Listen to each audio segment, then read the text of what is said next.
He is excused. Commissioner Newborn is absent.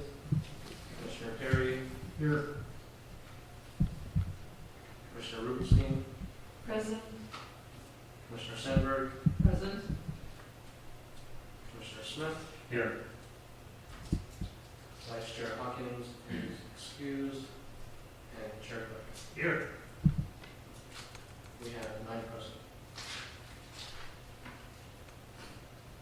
So we have a quorum. The next item is adoption of the agenda, which was in your packet and sent to you electronically. Is there a motion to approve the agenda? So moved. Sandberg.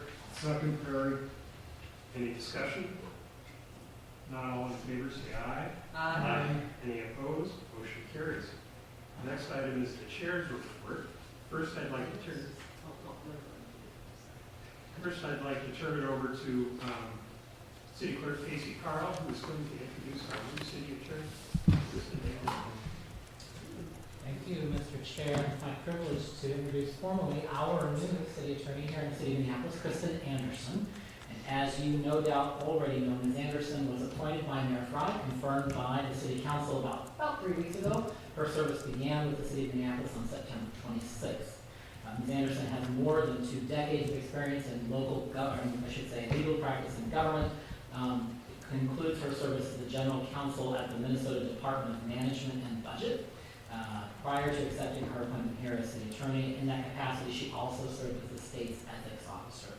Prior to moving to the Department of Management and Budget, she spent about 14 years in the civil division of the State Attorney General's office and actually served as the assistant AG in terms of leading the civil litigation team. We are obviously very excited to have her as part of the city's executive management team, a critical role, as you all know, the city attorney plays in terms of providing legal advice and guidance to the mayor and our city council, to all of our departments and other officials. And so with your permission, Mr. Chair, I'd like to offer Ms. Anderson a chance to offer a few remarks of her own to the body.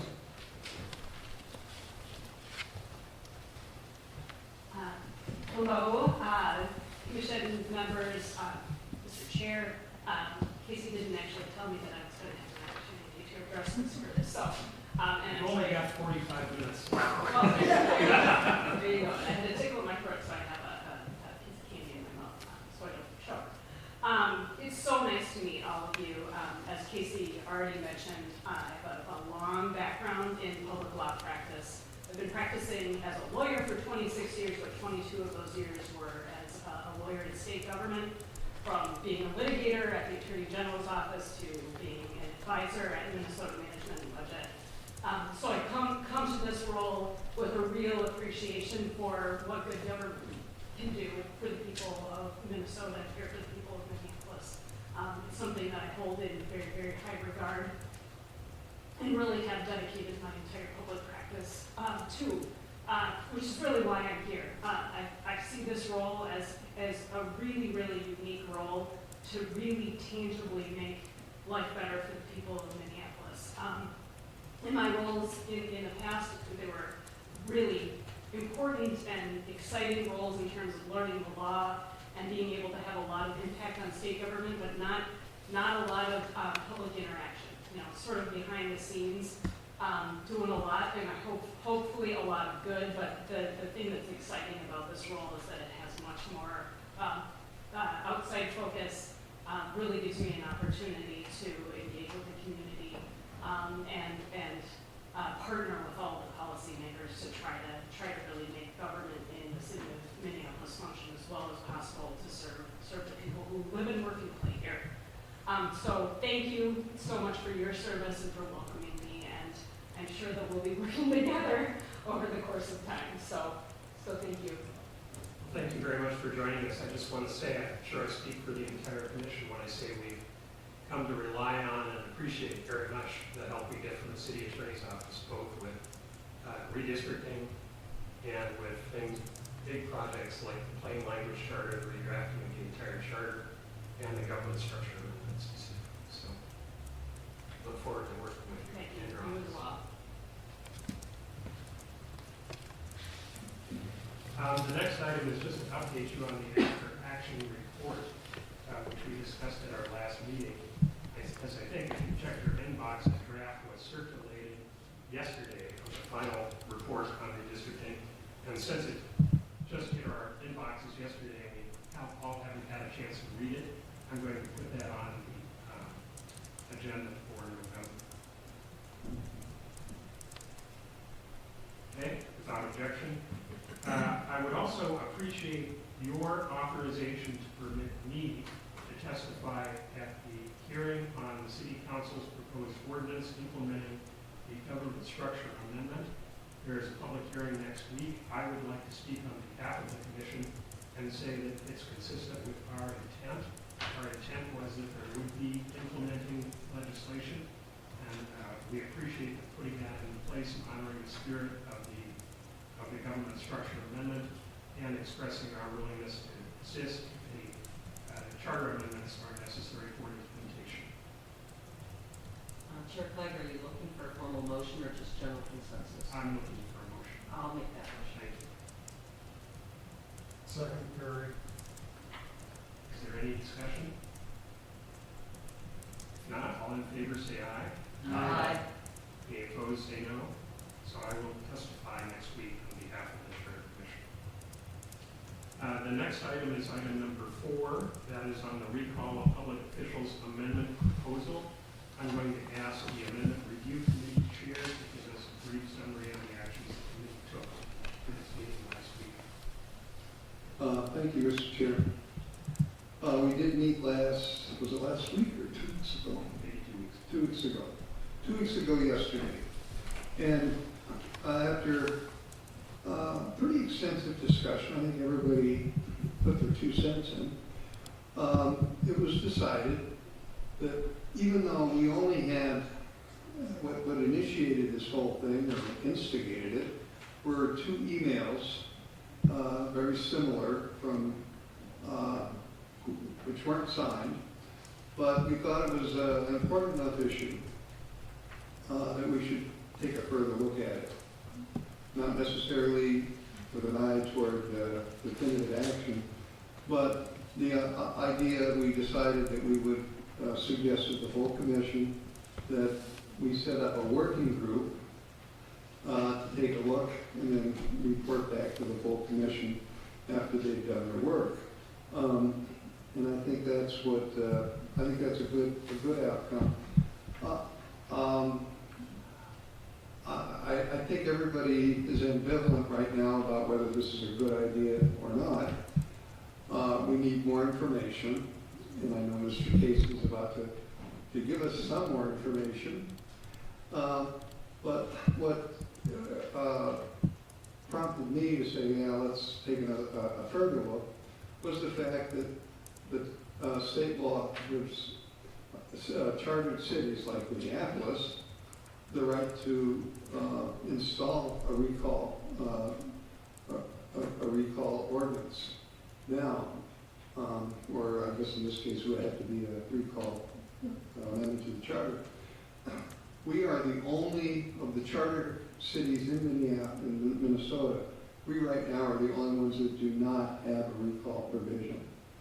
So I thought You mean in the cities of the first class? the cities, and so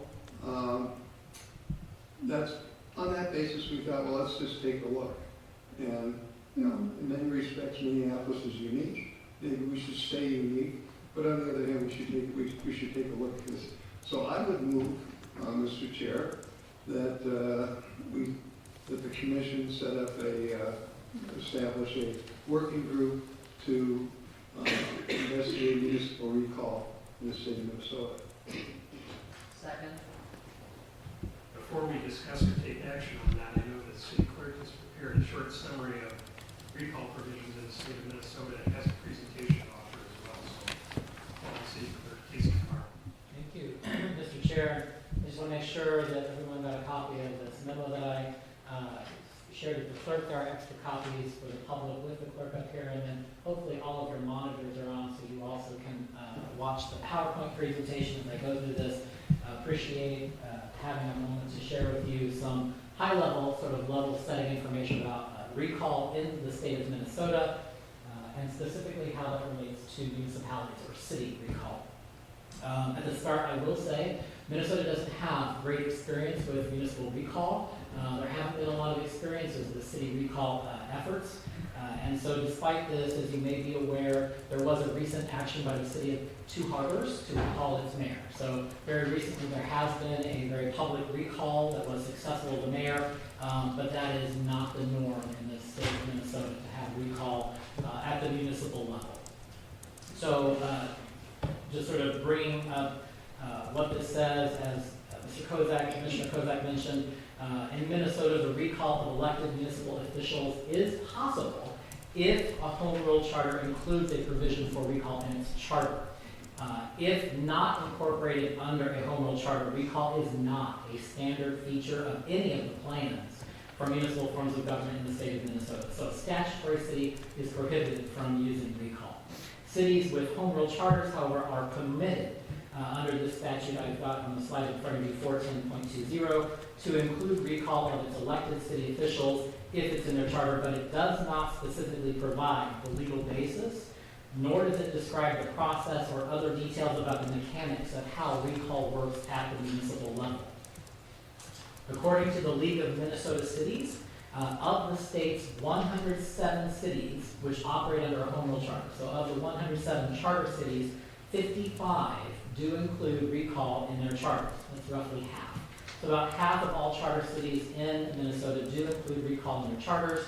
That does include the other 3 cities of the first class, as you said, Mr. Chair. That's Duluth, St. Paul, and Rochester. They do include in their charters provisions related to recall of city elected officials. So in the absence of specific details, I think it might be helpful to examine recall for other levels of government, and so I'm going to start with recall process for elected state officials. Recall for state elected officials is established in the Minnesota Constitution, and then is further detailed in Minnesota statutes, specifically Chapter 211C. Recall is just one of 4 ways that an elected state official can be removed from office. In addition to recall, of course, there is impeachment, and then there are legal operations that allow for removal of office as well. The legal basis for recall in Minnesota is restricted to 3 factors for state recall. Those factors are malfeasance, nonfeasance, or conviction of a serious crime during an elected term in office. And I'll explain each of those definitions in just a minute. Under state law, it is a violation of the law to use or to attempt to use a recall petition to falsely allege wrongdoing by an elected state official. It's also a violation of the law to threaten, intimidate, coerce, or bribe eligible voters to sign or not to sign a recall petition. State law also prohibits a recall petition from being circulated if there are 6 or fewer months left on an elected official's term, and state law says only 1 recall petition can be active at any given time against a specific official. Recall at the state level is a complex, lengthy, and very detailed process. I've included a high-level summary of that in the memo. It's found on pages 2 and 3. Here I'll simply note that the process somewhat mirrors the process we're familiar with a petition process to amend the city charter. But it adds to that on the front end. So we're familiar with a petition is brought forward, it's circulated for the requisite number of signatures. If the requisite number of signatures are achieved, it's transmitted by this body to the city council. The city council gets a legal review from the city attorney's office to decide the constitutionality of the question, and ultimately it's referred to the voters. That's the back end of the state recall process, but in state recall there's an initial process where at least 25 people have to sign what's called a proposed recall petition. I would think of this as sort of a draft. It's a working draft. It's not the formal petition as yet. And that draft petition then is sent by the Secretary of State to the clerk of the appellate court, ultimately the Supreme Court. The Supreme Court appoints a special master to conduct a public hearing to examine the facts of the allegations that are set forth in the petition.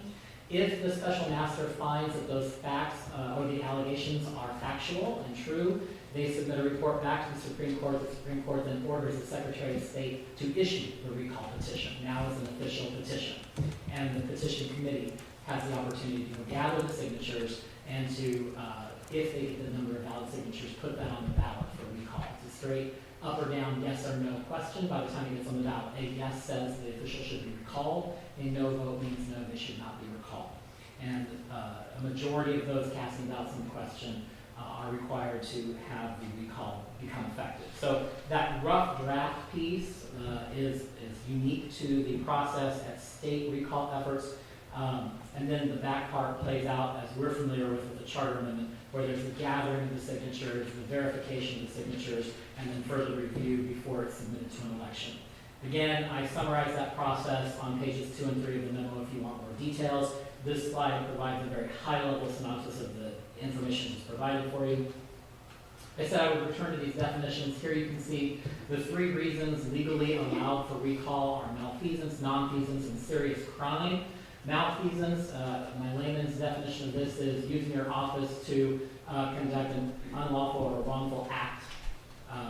Pretty straightforward. Nonfeasance is the intentional or repeated failure to perform acts you're supposed to do. Serious crime is interesting in that it provides a lot of examples and then says basically those that are defined as gross misdemeanors under Minnesota Statute 609.02. It would include as an example assault, intentional injury or threat of injury, dishonesty, harassment, aggravated driving while intoxicated, coercion, obstruction of justice, or the sale or possession of controlled substances. So those are things that the statute referenced on the slide point out as a serious crime. And if committed while in elected office, it is potentially grounds for recall. So that's recall for state elected officials. Minnesota statutes actually do provide recall for county officials, but not for city officials unless, again, we're under a charter. So at the county level, Chapter 351 of the Minnesota statutes provides a legal basis for removing county elected officials. It does mirror the state process and includes the justification or reasoning for recall being malfeasance or nonfeasance. And as noted on the slide, those have the same definitions provided in statute for state recall. But instead of serious crime, for county officials, it includes a separate issue, which is this misfeasance. So you have malfeasance, nonfeasance, and misfeasance. And misfeasance is defined for county officials as the negligent performance of official duties or the negligent failure to perform official duties. So I think one of the reasons that statutes might provide for recall at county officials and not city is the origins of county government, which were primarily created to serve as administrative agents of state government. Right? So when county governments were created in their infancy, the purpose of the county was primarily to serve as the front desk, delivering state services at a local level. And so while cities and counties are both creatures of the state and subject to its sovereignty, cities are legally established as municipal corporations, which have a little bit more independence and separation from state governments. Counties are sometimes classified as quasi-municipal, and so they have a little bit less discretion, less interference, or independence, I should say, and therefore a little bit more restrictions under law. I will note that for city officials, there are several ways that removal from office could occur through the regular operation of law. These include, just as examples, when a city official is convicted of what is known as an infamous crime, separate from a serious crime. An infamous crime is basically a felony. So a crime for which a sentence of imprisonment for more than 1 year is imposed would be an infamous crime. Also, any violation of the city official's oath of office would be grounds to be removed from office. Terminating residency within the electoral district from which they are elected is also grounds to be removed from office during a term. There are others, I won't go into them, but there are a number of ways that an elected city official could be removed from office that don't require recall. As I noted, and as shown in the slide then, recall for cities is not permitted for cities organized under the state's statutory scheme for municipal governments. Recall is authorized, it's permissive, not required, for cities under a home rule charter. As noted, Minneapolis is a charter city, and therefore it is possible that our city charter could be amended to include or incorporate recall as a legal provision. However, as I've also indicated on this slide, the enabling statute 410.20 provides no explicit parameters, limitations, or procedures for recall in municipal government. So other than noting that recall is a possibility, the means for processing a recall petition are not addressed in state statute. So I think it would be safe to assume that the legal basis for municipal recall likely would match the statutory provisions for state and county officials, or that we would want it to. And so that would probably include, as a legal basis, malfeasance, nonfeasance, or misfeasance by an elected official during a term in office. Other factors that would possibly need to be determined are the petition requirements, the signature numbers required, a legal evaluation and review before it's allowed to proceed, and many more. I noted the League of Minnesota Cities indicates that about half of all charter cities have recall provisions in their charters. And as I also noted, it includes the other 3 first-class cities. I've shown them here on this slide and summarized for you where in their charter the provision is located if you'd like to look at it yourself. I've made some notes here about some of the things that are unique or separate for each of them. You can see that, for example, in St. Paul, they provide no recall petition allowed during the first 6 or the last 6 months of an elected term. State law says you can't provide recall during the last 6 months of an elected term. St. Paul then with the additional piece and said also not at the first 6 months. So that's unique to St. Paul. They also say that if the city council finds a recall petition is sufficient, meaning it has legal merit, the elected official is given the opportunity to resign within 5 days. Otherwise, the council must order a recall election. In Duluth, for example, the successor to an unexpired term in the office that is recalled should be elected on the same ballot as the recall question. It's interesting to me that they would expect to have the successor on the exact same ballot as the election where they're recalling an official. I'm not sure how that works out. My call to the Duluth clerk's office, who's new, by the way, was that they haven't had any experience with this, but they also recognize that might be technically difficult to do. Also in Duluth, you can see that they provide that a recall petition can be appealed to the county district court. It's an interesting provision. So just some differences between the way recall is handled between the other first-class cities. So in closing, with this motion that's on the floor before you to create a work group, assuming that that moves forward, I think it would be wise and would recommend that we engage, obviously, the city attorney's office in a more fulsome legal analysis of this if we were to pursue this as an amendment. Our charter would need to provide all of the details that I just identified are missing in state statute and probably much, much more. Had a chance to address this with Ms. Anderson. She concurs this would need substantial legal review.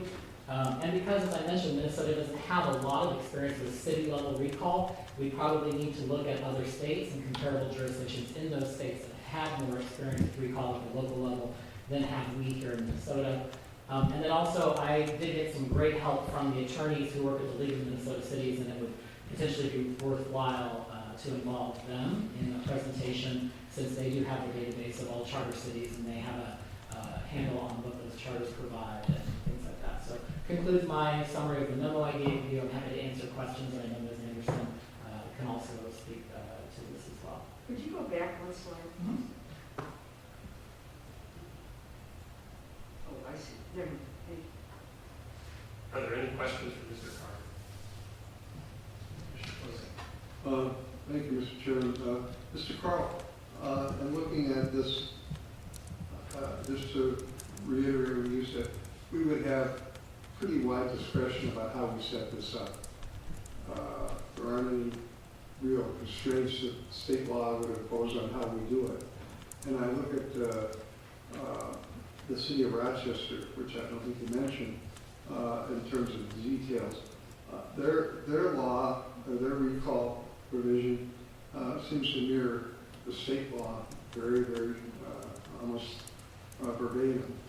So we could do that, right, if we were to move in that direction. Mr. Chair, to Commissioner Kozak, I would say that there are limitations on the legal basis for which recall likely would be allowed at municipal level, even though not specified in statute. I think that the Constitution obviously would apply to us, and the Constitution statutes, as they are applicable to other units of government, would come into play. The attorney can advise on that. But in terms of the process, the petition format, the signature requirements, things like that, those details, I think, would be left to our discretion to put into the charter itself. Thank you.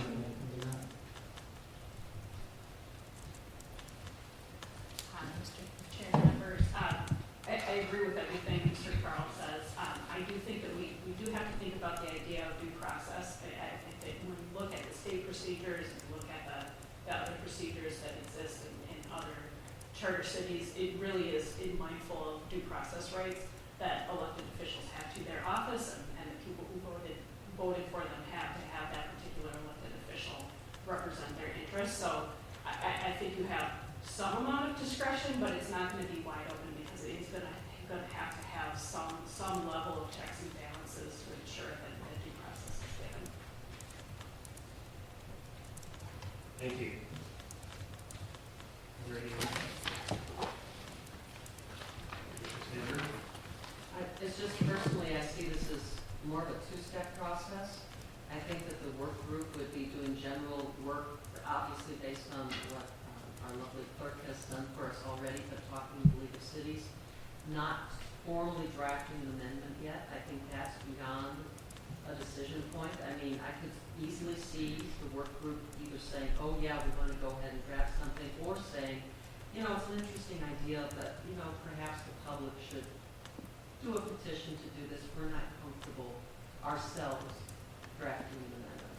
But, so I see it as a two-step process here. And I think all that the chairs or Mr. Kozak's motion is saying, let's do some initial work. It's not saying that we think we would approve this. At least that's the way I'm interpreting it, and others may disagree. The amendment review committee can do one of three things. They can either recommend that we drop the matter and not pursue it, not conduct public hearings. They can recommend that we conduct public hearings, or they can recommend that we form a work group to do some more study. And the last is what was recommended by the committee. So unless there's questions or other discussion, we can proceed to a vote. Commissioner Woods. Thank you, Mr. Chair. I just have one, I guess, question or comment, which is, it might be, this is a comment, it might be useful to us to have a public hearing, no matter what we decide to do with an amendment, because we might want to take the pulse of the public before we get down to drafting. Anybody else? Okay, so all in favor of the committee's recommendation to form a work group to study this matter further, say aye. Aye. Any opposed, say no. That motion carries. I've asked Commissioner Smith if he would chair the work group. Has lots of relevant experience. And other than that, we, like all our work groups, we will self-select. So anybody who wants to be on it, if you're committed to show up at the meetings, can be on it. So send me an email or talk to me after the meeting, and we will get the committee membership formed up. Move ahead. Anything further on that? Our conscientious clerk has pointed out that I forgot to have us approve the minutes from the September 7th meeting, so I'll ask that for a motion to approve those minutes. Oh, so moved, Sandberg. Second, you. Any discussion? Any changes to the minutes? Hearing none, we'll move ahead to a vote. All in favor say aye. Aye. Any opposed say no. Minutes are approved. Item 5 on the agenda is public commentary. At every meeting, we offer the public a chance to comment. Is there any public commentary today? Hearing none, and having completed all the business before us tonight, this meeting is adjourned.